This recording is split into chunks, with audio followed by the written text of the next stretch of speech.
Well, thank you everybody who is in the room joining us after lunch, but I know there are many people listening to this online, so welcome to you, and welcome to you, Owen. Thank you for joining us virtually, one of our panelists, and of course, a great group here. Our topic today is diversity, equity, and inclusion. And already, when you say those words, some people tense up, because we're going to be discussing some issues that could be feeling sensitive. So I invite you to unclench and relax, because really, we're talking about human issues here. We're all humans after all, and if we can just be real and authentic, I think we can get to a good place of understanding. So that's what I'm going to be encouraging all of you to do today. And I firmly believe that any discussion on diversity, for that matter, anything else, begins with representation. So not only do the 5 and 6 of us look different because we have a broad balance of genders, races, and ethnicities on the panel, but actually what you'll come to learn from these people is they represent different aspects and facets of society, and that is very valuable. So before we get into the discussion, I'm going to do something that I hope you'll indulge me in, and I speak only on behalf of ICMM, but if others want to join in, then feel free to do so. I'm going to do an acknowledgement. Now, typically, when we operate in certain parts of the world, particularly in Canada or Australia, it is common practice to do a land acknowledgement. I don't think that's appropriate here, so allow me, if you will, to do a different type of acknowledgement. What I want to do is I want to acknowledge the indigenous and land-connected peoples of the many lands which our collective mining operations take place. As the traditional owners and custodians of these lands, both past and present, we honor their cultures, knowledge, and connections to their lands and way of life. We also recognize the communities that host mining operations around the world and their contributions to the success of those operations.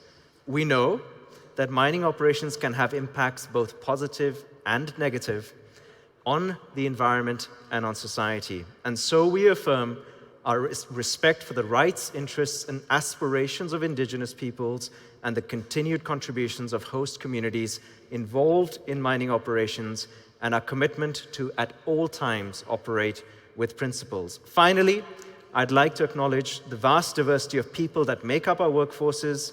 We reaffirm our commitment to building workplace cultures that promote diversity, foster inclusivity, and embrace the unique skills and qualities of all. Now, those are grand ambitions. I hope we live up to them in the session today, but that's really what we are here to discuss. Stacey, I'm going to start with you. Wonderful. Your organization has a very clear name and mandate. Tell us what you do and why you do it. Absolutely, and first, as someone who works very closely with indigenous communities, how beautiful was that? I know Florence will have much to say on that, so thank you for starting and setting the tone that way. With Women in Mining UK, we're a not-for-profit organization that's run by volunteers. Most people think that we're a paid organization with paid employees, because that is the level of intent and the level of love that we have for the organization and the cause. Our mandate is around inclusion of women, but it's really around the employment, promotion, and retention of women in the industry. And we do that through a number of ways. But it's not just getting women involved in the conversation, but it's getting the entire mining sector, whether it's from the financial sector to the landowners, getting them a part of the conversation, and doing that not just in silo, but working with fellow women in mining organizations around the world. So I know that there's so much to say about Women in Mining UK. I will stop there. Thank you, Stacey. Now, Florence, you have an even more specific goal. You focus on Indigenous women in Australia. Yes. Tell us about your organization, what you do and why. Absolutely, and thank you as well for that acknowledgement. That was beautiful. And as a Darabutiti woman, I would also like to acknowledge the lands on which I speak and pay my respects to its people. Yes, so Indigenous Women in Mining and Resources Australia, we commenced operations about 5 years ago, and it was to fill the gap where we couldn't find an organisation where women looked like us. So essentially we started that as a place of belonging, and we soon found ourselves really addressing very serious conversations around policy, around inclusion, around strategy as well. So we're growing very well, but essentially we connect with women who are on the ground in operations, giving them a platform to speak and to be visible as well. Wonderful, thank you. Lamont, I wonder if you could tell us a bit about your work. You're the only one of us that is based in the region. And so tell us about your view of issues related to diversity, equity, and inclusion in this region. Well, Saudi Arabia is very ambitious when it comes to promoting inclusion, diversity, and the like. And so far they've surpassed their goals. For example, women's inclusion in the labor force back in 2017 was 17%. The target for 2030 was 30%. Okay? The achievement now is already 34%. So it's pretty clear that women have come to the labor market much faster than was hoped. And I think that shows the pent-up demands. Another very interesting number, 45% of startups in Saudi Arabia are set up by women. 45%. If I look at the other side, so we bring, as an exchange, we bring together people who need money and people who have money. A very high percentage of the people who have money are women. Here in the Saudi exchange, more than a quarter of investors are women. What I hear from international brokers who service the Saudi markets, close to 50% of their clients from Saudi Arabia are women. Now, what is interesting, however, is that when you go one level up, let's say the fund managers, it's men. So clearly, you need some institution building. You need women to come together and go that one level up and not just invest by themselves, not just work by themselves, but create organizations, create mutual funds and the like. Those are striking statistics. I wasn't aware of that. Thank you. Nina, you come from one of the most equal countries in the world, Finland. And I wonder if you could talk to us about the role that governments play. You're, of course, a vice minister. Talk to us about the role that governments play in creating diverse, equitable, and inclusive workplaces.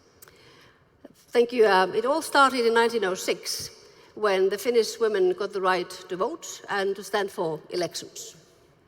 Then Finland is also a very small nation, a couple of million people, and early on we realized that everybody is needed to contribute to building the society and the welfare that belongs to all of us. Then it's a matter of the enabling legislation.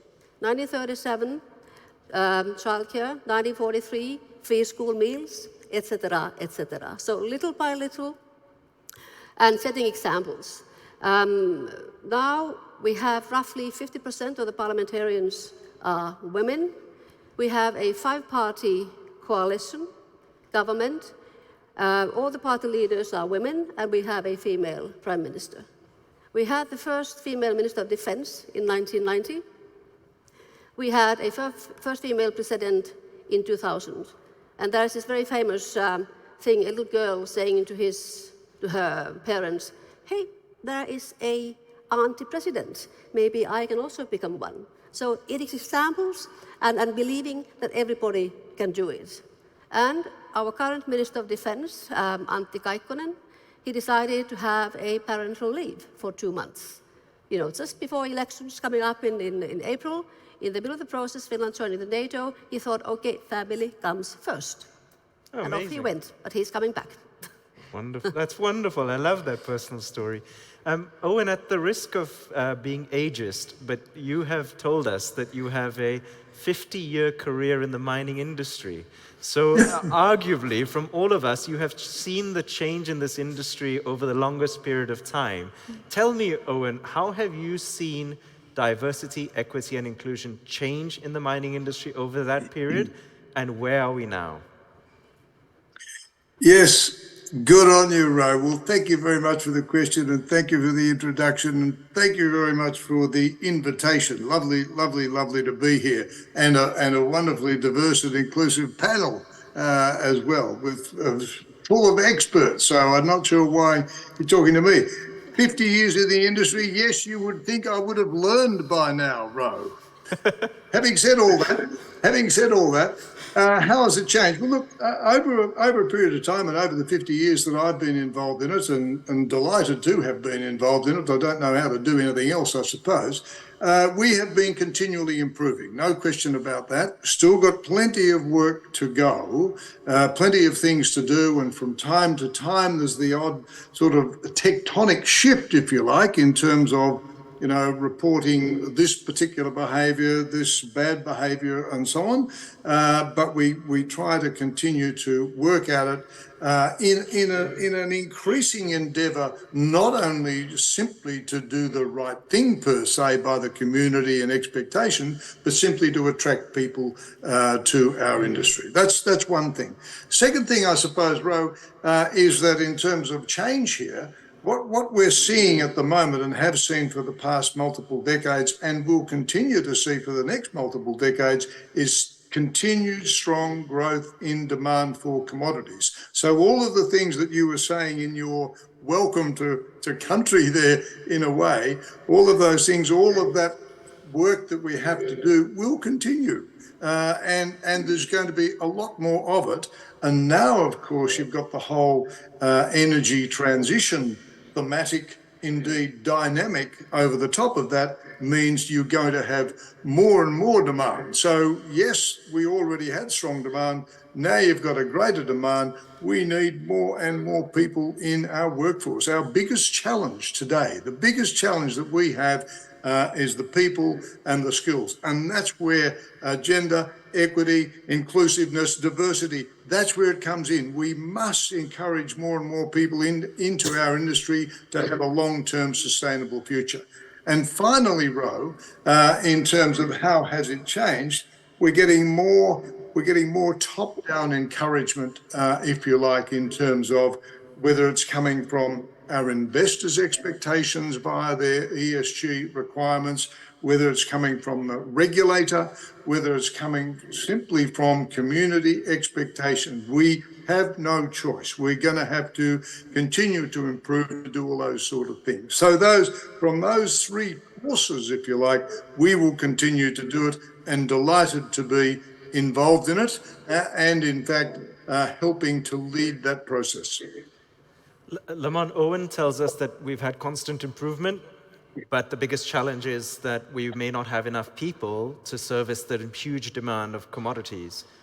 You have a bird's eye view of the industry because you're setting up a new securities commission here. Do you agree that human capital is the big issue? Diversity, equity, inclusion is a part of that? Well, definitely. And in today's world, you'd be an idiot to exclude half of humanity from your possible workforce.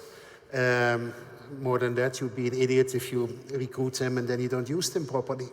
So, yeah, I don't think anyone really has a choice. It's the logical thing to do. And companies that don't do it will be punished by the capital markets. Stacey, I think Lamont has just called us idiots because clearly we need organizations like Women in Mining UK because we're being idiots by not having enough women in the workforce. How do you think we're doing? What's the state of affairs? I don't necessarily know if it's not having enough women in the workforce. It's often that in certain contexts, but it's also not creating this enabling environment to keep women in the workforce and to bring women into the mining sector, because the skill set, it's there. And it's not just through traditional mining roles, but it's through tech, it's through biodiversity conservation that the mining sector needs. So it's looking at the skill sets and bringing that in, and also defining mining in a way in which women feel included and enabled to stay in there. And then, Florence, you've chosen to shine a light on issues very specifically to Indigenous women in Australia. Even if we understand the broader issues of diversity, equity, inclusion, what are the issues specific to Indigenous women in Australia that you think we generally don't pay enough attention to? Yeah, and there's definitely a lot of challenges that we can certainly list, but I would say access to education is really something that we lack. When I first started mining, I lived in a remote community and we didn't even have access to go to university. And I know online wasn't an option at that stage. So access to education to help us be informed about our own future is something that's lacking. Also in Australia, I'm not too sure if Owen will agree with me as well, but just how fractured we are as a society also does create a huge challenge for us to even be included in the workplace. So that's certainly something, it's a big problem, it's a very rigid problem, but something that if it did start to change, it will really help our workforces as well. I come from a fractured society myself, South Africa, so I think I know what you mean. Owen, do you agree? The fractured nature of Australian society continues to cast a long shadow over the participation of Indigenous women in the workforce? Look, I think a very good point and very well made. I mean, I think one of the things that I've been, particularly interested in, and I think contributing to, is involving Indigenous people, Indigenous women in the workforce in all of our operations. We've got multiple operations in Australia, been involved in a lot of them, and in fact, it's an opportunity. It's a wonderful opportunity, actually, because you're working in remote communities, and it is in your interests to do that. Not only because the Indigenous people tend to be closer by in a way, but they're part of your community. And if you don't have their cooperation, you don't have their respect, you don't have their involvement, you don't have their confidence, well, there's no point showing up. So, it is your duty and indeed your opportunity to create that involvement. Now, yes, there are barriers all the time to these things, and we continue to break them down. And I think I'd have to say that over a period of time, we've broken them down. Lots more work to do. And one of the biggest, opportunities I see, not only Indigenous women generally, to get them involved in mining is such a huge pool and a great opportunity for us to do it. But we do have to make it more attractive. You've got to make it safer. You've got to make it more attractive. You just have to offer up the growth, the development, the skills and so on to be able to do that across the whole range of diverse backgrounds and cultures and so on and so forth. So, yeah, sorry, Ro, I don't know whether that answers the question or not. No, very that's helpful. my point. Look, very helpful. And Nina, you have the great benefit of being on this panel, and you're not in our industry per se. You have had a wide range of experiences. What have you seen other industries do, or governments do, or countries do on diversity, equity, inclusion that maybe we as the mining industry can learn something from? One thing that I think is very important is always to encourage people to think out of the box. And that goes for technology. Encourage girls, women into tech. Teach girls how to code. Coding is not only for boys and guys to do. And because mining, for instance, what I have learned here is getting more automated, more digitalized. It's work that is not only done deep down there in the mines or in the pits, but it's being done from an office. And you can have a highly skilled woman, sitting in the office and, whatever has to be done with all these computers and digitalized stuff and whatever. So that's one thing. So encouragement to think, outside the box, encourage girls into technology and to learn skills, new skills that way, and to be part of the mainstream also in the future. But there is a slight danger looming that we all have to be very much aware of, because we have to do something about that, because the digitalized world can also be quite stereotyped. There's sort of a stereotypes already built in, sort of a built-in hatred or suspicion towards girls and women who are in that world. So we have to acknowledge that, do something about that, and keep on encouraging girls into this field. Stacey, in different ways, both Lamont and Owen have made the point that even if you had no heart and sense of values and justice, it would still make entirely good business sense to make your workforce as diverse as possible. Now, your professional life is about supporting community resilience, particularly in emerging markets. I think I'm correct in saying, but you will correct us, there is a strong overlap between diversity, equity, and inclusion and the ability of communities to be resilient. Put on a business case hat for why diversity matters to community resilience.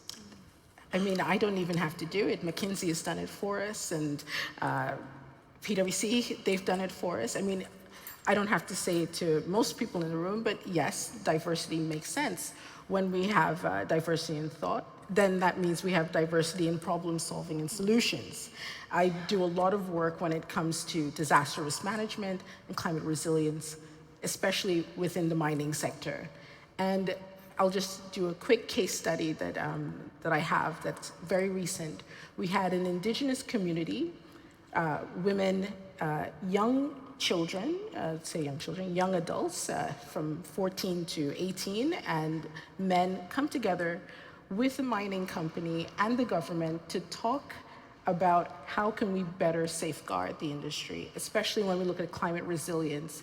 At the end of that, we talked about butterflies moving from one part of the country towards Brazil, and that meant that there's a change in the weather. The mining company agreed to put that into their climate resilience practice. If we see these particular butterflies, which everyone sees at the same particular time of year, except when the climate changes and it's disrupted, then they said, okay, yes, let's change it using the indigenous way of measuring climate. I think having those conversations and giving agency to indigenous communities, giving agency to women and others beyond the status quo is the way in which we move forward. I mean, it's a very fun example to give butterflies. It's great. Folks, you came here to listen to a panel on diversity. You heard about butterflies. Absolutely. I love stories. Florence, tell us your favorite story or case of inclusion, diversity, good practice. Oh, definitely. And to add to what Stacey was talking about as well in terms of a business case, we've been speaking very strongly about social performance, about social license to operate, free, prior, informed consent as well. So all these things are very important to the business case. So definitely with our relationships with communities and including people who are in the workforce that are from those communities certainly helps you as a business engage for the long term. One of my probably funnest things that we've done in terms of inclusion, diversity and progression for our women, late last year, we went to IMARC, so we took about 18 of our women to Sydney. And so that was change in action for us. That was social performance in action. So yes, we can talk about this is policy, this is what we do, but to actually do it was amazing. Love it. Yeah. Owen, you are a significant investor in the mining industry. You know, you basically buy and run companies. When you are looking at a target company, how much attention do you pay to their diversity, equity, and inclusion practices? And how much does it influence your choice of whether and how to invest in them? Oh, look, a very good question. Again, as usual, Ro. I mean, we put it into almost into the sort of software category. You've got the hardware, which is what are the tons, what are the grade, you know, what's the life, what's the upside, and all of those sort of things about a mining operation, mining and minerals processing operation. What's the the rules and regulations, and then on the software side, you've got how do they operate? What's the culture? How are they working with their communities? How are they working with their workforce? So, I mean, we see it as two things. First of all, how are they actually going at the moment?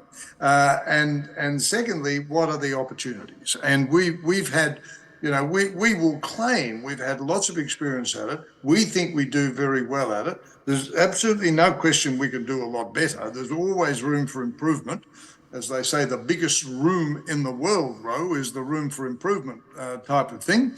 But look, it's absolutely important because, as I said before, and I think it was Florence just made the point. I mean, there's no point showing up if you don't have the confidence, or you don't think you can win the confidence and the respect and the support of all of those people that are around you, and develop up a culture that ensures they're going to stay with you. In other words, you've got a sustainable business. So my answer, Ro, is that it is terribly important. It's it is indeed a guiding principle, whether it's actually already in existence or whether you believe that you can actually add significant value to growing your long-term sustainable business. That's what we're in. That's why we invest, to grow a long-term sustainable business.